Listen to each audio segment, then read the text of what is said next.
So, ladies and gentlemen, Merry Christmas and a Happy New Year to you. I hope that you're all enjoying the Christmas celebration that's going to keep going right up until the 2nd of February. So I hope you know your calendar. And what I want to talk about today is the situation that's going off in the region of Artsakh it's an occupied area of Azerbaijan with a largely Armenian Christian community who long ago decided that they didn't want to be in Azerbaijan, that they wanted to be in Armenia. And in the very recent history, in the last month or two, they are undergoing a blockade. And I'm reading from France 24, a nice liberal, a nice liberal news agency. And I want to just read to you what they're saying about this situation in Artsakh. And it's worth, there we go. It's worth just remembering, ladies and gentlemen, and honouring France for being one of the few voices that has spoken up for the plight of Armenia, and for criticising the EU, which is an institution that likes to virtue signal its enlightened values and philosophies and tries to pretend that it is, some bastion of humanity. And yet the EU is buying Russian gas bought by Azerbaijan and then resold to the European Union so that they can pretend that they're not buying it from Russia. And it is funding the Azerbaijan war machine against Christians in Artsakh, Armenia, Greater Armenia. Reading from the news article, it says Ruzan Hovhansian fears that she will have to ring in the new year without her family in the breakaway region, and in the French newspaper they call it Nagorno-Karabakh, which is how you might also find it on the web, due to a blockade by the archenemy Azerbaijan. Goes on. The mood of the Armenian populated breakaway territory has been anything but festive. The region of about 120,000 people is running short of food, medicines and fuel, and Armenian authorities have accused Azerbaijan of orchestrating a full-blown humanitarian crisis in Karabakh in the latest spike in the decades-long tension between the two ex-Soviet nations. Since mid-December, Azerbaijanis have been blockading a road to protest what they claim is illegal mining causing environmental damage to Karabakh. Not true. Any excuse to make the life of these Armenian Christians difficult is actually what is happening. Baku claims the protests are spontaneous, but Yerevan accuses Azerbaijan of orchestrating the demonstrations in order to push Armenians to abandon the disputed territory. In other words, ladies and gentlemen, what we are looking at in the area of Artsakh is an attempt by the Azerbaijani authorities to commit an ethnic genocide. They want to have the Armenian people displaced, driven out. And once again, something that you've all heard me talk about so many times is the lack of coverage by the BBC. That BBC that went to such great lengths to talk about the plight of Rohingya Muslims. That BBC that went to such great lengths to talk about the plight of Kosovo Muslims in a region of Serbia. These people are absolutely silent about the plight of Armenian Christians. And I'm just wondering, do we need to stop for the rain? Do we need to stop for the rain? What? Okay, right. So what you've got here is yet another example of liberalism's hypocrisy and double standards. What we've got is another example of how the lives of Christians do not matter to the liberal establishment. The EU that thing that you all demand that we join, you Ramonas, the EU is complicit in the persecution of Armenian Christians. And it's not just the fact that the EU is complicit in the persecution of Armenian Christians. Those who are on the conservative right wing of politics, you don't get off this either, because Russia and Putin, that has liked to present itself as if it is some kind of, you need to get a better umbrella, bro. Time to invest. Do we still need to stop? Do we need to carry on or stop? Okay. As you can see, it's absolutely deplorable weather, and we may have to abandon this talk if this gets any worse, because my friend's umbrella is absolutely collapsed. He needs to invest, you know. We need proper umbrellas at Speaker's Corner. Anyway, what we've got here, ladies and gentlemen, do we need to move? Yeah, shall we move a bit? Yeah, right, we'll just stop there then. So what we've got, ladies and gentlemen, is a first class example of liberal hypocrisy around Armenia. And don't think, if you're on the right wing of politics, if you're a conservative, that you get off any better or lighter, because the reality is, and I just want to ask, is this microphone going to be okay? We might be getting washed out here. Yeah. So we've got the example that Russia likes to virtue itself about how virtuous it is in its Christian expression. In its Christian expression. And the reality is that the discipleship of Russia has not included its international politics, because Russia has consistently failed to defend Christians. It invaded Georgia, a Christian country. It's illegally invaded Ukraine, a Christian country. And now it is completely silent and absent in its defense of Armenia, that is in its sphere of orbit, in its sphere of influence that it claims to prize so much.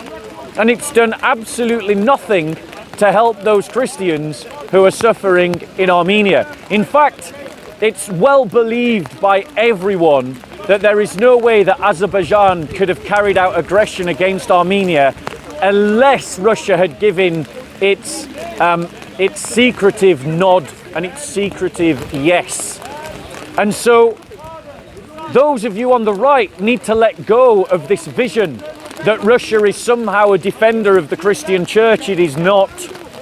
Its international politics are every bit as guided by the modern Enlightenment and as nationalist as any other modernist state in the world.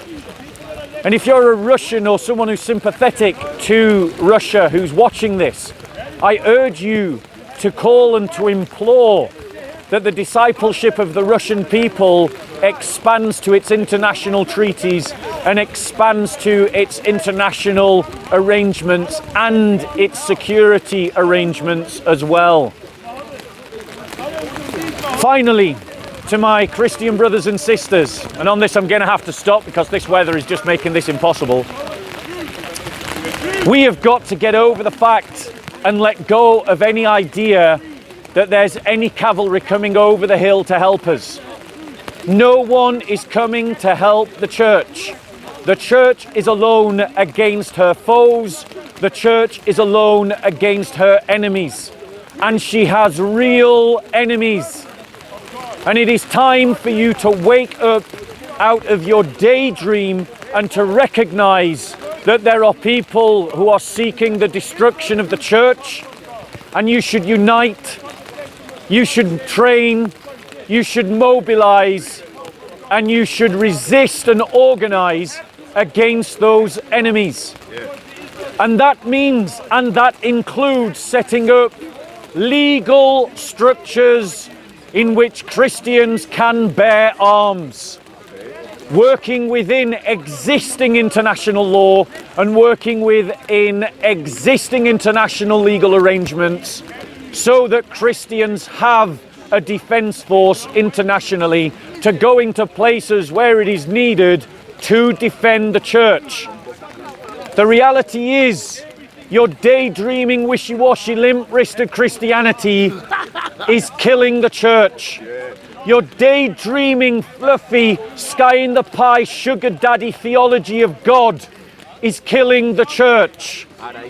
As Christians, we must allow the belief in unity, in martyrdom, in solidarity amongst Christians to bind us together, to galvanize us as a people, to stand up for Christians wherever they are being persecuted. Correct. Why not just stand up for everybody? The reality is, ladies and gentlemen, the reality is, no one is coming to help us. No one. If we don't stand up for ourselves, no one is going to stand up for the church. Correcto mundo. The scriptures are clear that we are one body. It says that in Corinthians, JC, or Revelations 22, and you should subscribe to both. Yeah. Should hopefully put it up on screen, the passage that I'm talking about the body of Christ. Correct. But it says in that passage very clearly that when one part of the body suffers, we all suffer. Well, your brothers and sisters in Artsakh, Greater Armenia, that occupied area of Nagorno-Karabakh in Azerbaijan, are suffering. And all those voices that talked about Israel's embargo against the Palestinians, where are you now? Where are you, Bill Clinton, when you called for the bombing of Serbia to free Kosovo? Where are you now? Where are you? Where are you, French president who called for military intervention in Algeria to stop a massacre? Where are you now? Where are you, David Cameron? In the beach. Do you see? I'll tell you where they are. They don't care. And they don't care because the people that are being killed are Christians and the people killing them are Muslims. Wake up, church. If your leader isn't talking regularly about the persecuted church, if your leader isn't calling you to rise up to defend the persecuted church, to act to defend the persecuted church, then they have failed as a leader. They have. And let's be honest, this is a problem bigger than all of us. So we need to organize to scale. We need to organize to the scale of the problem. The problem is the plight of the persecuted church, and we need to throw enough bodies at the problem to deal with it. And that means we've got to organize at bigger levels than the nation state, bigger levels than your parish church, your individual fellowship. We've got to organise on a bigger scale to deal with this problem, brothers and sisters. So, the question is, what kind of Christianity are you going to follow? The kind of Christianity that makes a difference, or the kind of Christianity that is all about you and your comfort and your enjoyment while your brothers and sisters are being starved to death in their homes? Thank you and God bless. Where was the guy that had a question? Has he gone? He's gone. He's walked away. So, Any questions on the topic? it's absolutely chucking it down, as you can see, guys. We're already soaking wet, and I'm thinking if it starts chucking it down again and I'm not doing a talk, I might stop. So before I move on to my next talk, are there any questions? What's the, like, in terms of having a Christian army, Yeah. what's the most realistic way to go about it, to actually achieve that? Okay, so the most realistic way is that a country like Hungary or Poland decide that they're going to set up a force like the French Foreign Legion. Right. And that's the French Foreign Legion is a regiment of the French army that anyone around the world can join. Okay. And in setting up this regiment within their own military, they can set it up as a semi-autonomous group that is sent unilaterally to places where Christians are being persecuted. Right. America acts unilaterally, France acts unilaterally, Britain has acted unilaterally. And therefore this group can act unilaterally at the behest of a legitimate government to go and fight for persecuted Christians. Right. And Christians from around the world can go and join this regiment as a legion, so that it's open to all Christians from around the world to join it. And then this standing force is a semi-autonomous unit that government sends to defend persecuted Christians. So that would work within existing international arrangements, and it would be a completely legal way to do it. Yeah, because the Christian faith forbids us to act illegally. So I'm not calling for vigilantism. Yes. I'm not calling for Al-Qaeda terrorism. What I'm calling for is for Christians to have some imagination and to realise that our faith doesn't teach pacifism, and that we can organise to help our persecuted brothers and sisters. Just a follow-up question regarding that. Go on, JC. The Vatican has an army, obviously, right? Yeah, it's got a standing army, the Swiss Guard. Yeah. Swiss Guard. So why doesn't the Pope send the army to, say, places like Nigeria? Well, isn't that a great question? Isn't that a fantastic question? You see, the Pope, our current Pope Francis, would probably condemn what I'm saying, and he would probably say that this is unchristian. Well, my answer to anyone who says that, particularly if you're Catholic, is why does the Pope have a personal army that's ordered to defend him personally? Why is he allowed armed men to defend him, but the average villager in Artsakh, Armenia, or the average villager in southern Serbia, Kosovo, isn't allowed an army to defend them? Are we trying to say that the Pope's life is worth more than that sister or brother in northern Nigeria, or that brother or sister who's a Karen Christian suffering at the hands of the Burmese militia, or those Christians who are being persecuted by Islamist terrorists in the Philippines? Why is it the Pope gets an army?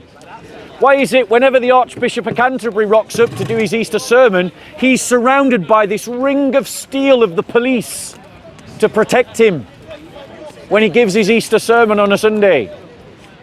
You see, the reality is, if you're going to call the police to protect you, if you're going to say that the Pope should be allowed an armed guard, then it follows that all Christians should be allowed an armed guard. Christ went into the temple with a weapon, and he used it to defend the honor of the temple because he had zeal for the house of the Lord.